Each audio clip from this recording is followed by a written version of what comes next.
Have you ever fallen for someone you barely knew and felt like they were the one?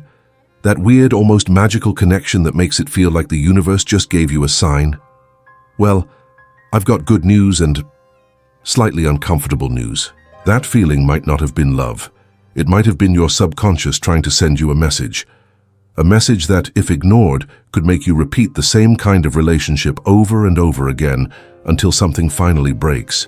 If you've ever felt this, or want to understand why certain people just can't help falling for you, even when you're just trying to order a sandwich, go ahead and hit that subscribe button. It's free, and honestly, this might change the way you understand love forever. Okay, now picture this. You're sitting in some random coffee shop, scrolling through your phone, waiting for your cappuccino when someone walks in. You don't even fully look up, but something hits, a vibe, a pull, a weird sense of familiarity, almost like you know this person, but you don't. Still, your heart picks up speed like it does. Now, what if I told you that person might have nothing to do with you, that what you felt wasn't really about them? It was about you, about a part of yourself that you lost, forgot, or buried somewhere deep in your mind. This is where Carl Jung comes in, with ideas so deep they'll make your brain tie itself in knots.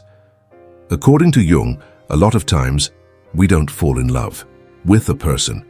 We fall in love with a projection. It's like when you watch a movie and start crushing on the actor, not because they're perfect, but because they trigger something inside you. A feeling, a pattern, a part of you that's been asleep, those triggers. Jung called them archetypes. They're like emotional templates, images, roles, energies we all carry in our collective unconscious. And two of the biggest ones when it comes to love are called the anima and the animus.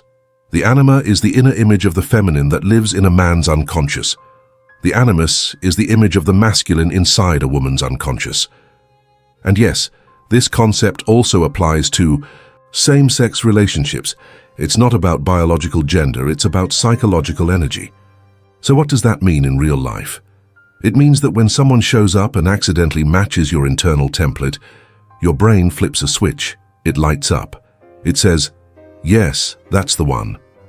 But it's not seeing clearly.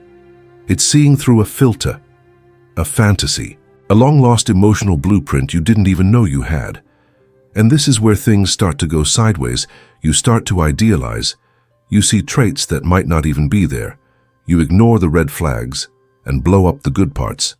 And that's dangerous, because this intense, magical love, it can turn into absolute emotional chaos the moment the fantasy starts to crack and the real person shows up.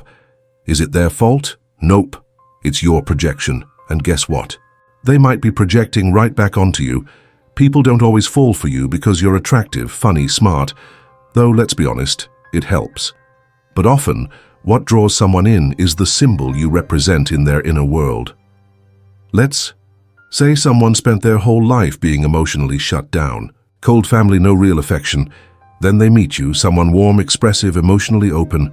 They feel drawn in not just because of who you are, but because you represent something they've lost, something they need. It's not love, it's resonance. And here's where it gets tricky.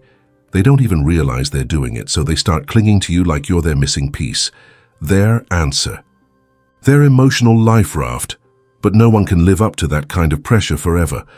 Have you ever had someone latch onto you like that, praising you one minute, then pushing you away the next because you've changed? Except you didn't change. You just stopped fitting into their fantasy. That's the dark side of projection. At some point, reality shows up. And when it does, it hurts, it's confusing, it shatters everything. Now pay close attention. This next part is important. Just because the projection fades doesn't mean the relationship has to die. Sometimes that's when the real love begins. But for that to happen, both people have to be willing to see each other as they really are, not as they wish the other person would be. And that takes guts. It takes emotional maturity. Because loving someone means accepting the whole package. The traumas, the quirks, the weird habits, the messy parts no one posts on social media. Yeah, it's scary. Because when you stop projecting, you're forced to look at yourself. At what you've been missing. At what you thought they were going to fix for you, but won't. That old line, "you complete me," sounds romantic. Total trap. No one completes you. You're supposed to be whole on your own. Jung said that true love happens when two whole people meet, when the relationship becomes a mirror, but not to feed fantasy. A mirror that shows wounds and potential. That helps both people grow but doesn't turn them into crutches.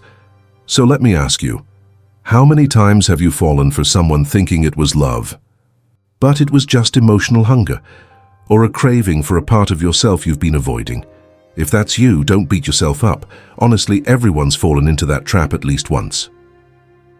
I personally think, just my opinion here, that most soulmate connections that hit hard in the beginning are more about projections than compatibility. But the good news is, you can shift that. Once you become aware of your patterns, your blind spots, and the images you're carrying deep inside, you stop being controlled by them. You stop being chosen by your subconscious and start choosing on purpose.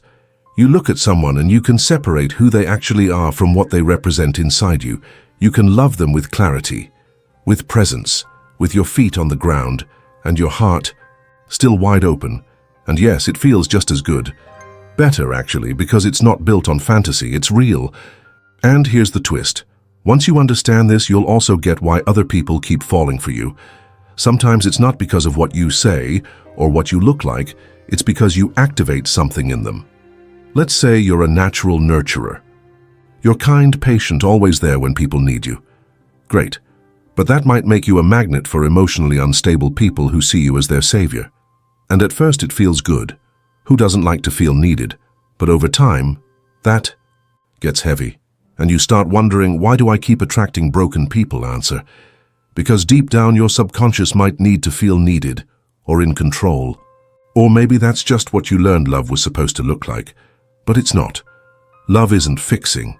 It's not rescuing. It's not a charity mission. It's connection. And in the end, it's all about you. You fall for someone because they reflect a part of you that you've been missing, or because they wake something up in you that you're meant to face, or they challenge you to grow. And people fall for you for the exact same reasons. That's why some of the most painful relationships are also the most transformational. Not because they worked out, but because they broke something that needed to break.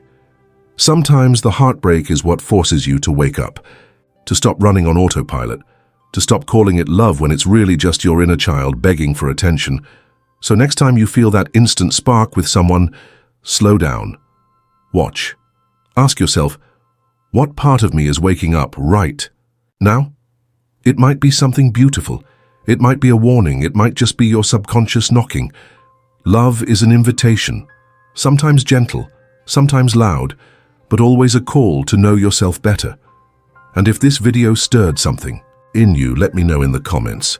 Ever fallen for someone who ended up being a mirror for something inside you? I want to hear about it. If this made sense to you, hit that subscribe button. We don't romanticize trauma here, but we're also not afraid to dig deep into what really drives our relationships, because understanding love starts with understanding yourself. And understanding yourself, that's the real love story. I'll see you in the next one.